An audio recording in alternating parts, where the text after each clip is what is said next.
Hello. This short video will show you how to quickly identify and use chords starting on the scale notes of the first major scale fragment.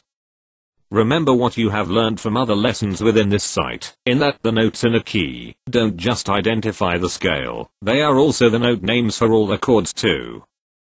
Also remember the chord order of major and minors. Remember, just as the notes of a major scale follow a particular step pattern, the chords similarly follow a type of pattern using major and minor chords types. They are as follows. Starting with the first chord, you have first major, second minor, third minor, fourth major, fifth major or dominant, sixth minor, and the seventh chord, which is diminished.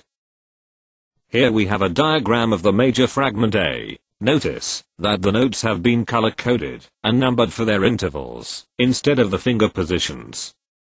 Number 1 is red for the Ionian first chord, or just root chord.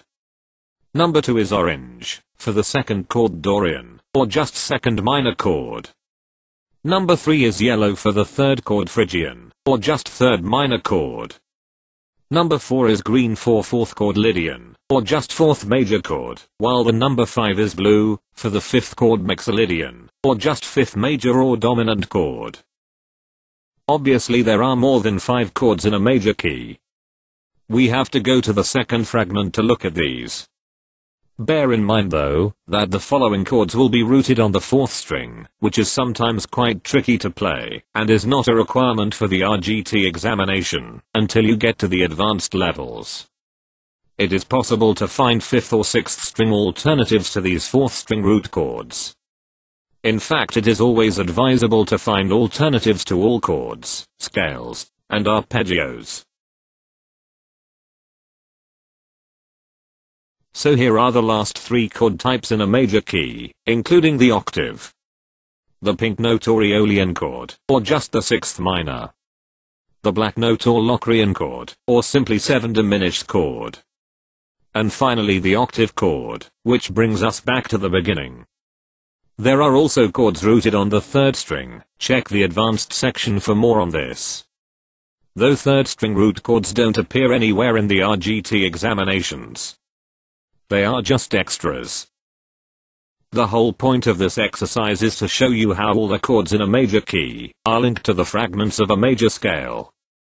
You should try very hard to understand the patterns and relationships between the major and minor chords. One of the main perks of this method will become obvious to you next time you're asked to play a song that is in a major key. You won't have to go very far to find all the chords that you need. Hopefully you will have discovered some alternatives to the 4th string root chords, so that you can have a choice of what to play. And remember the most important part.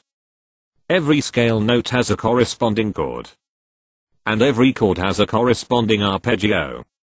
So learn the 3 types of basic arpeggio and you can weave your way around a major scale until the cows come home. Good luck, and keep looking for those patterns.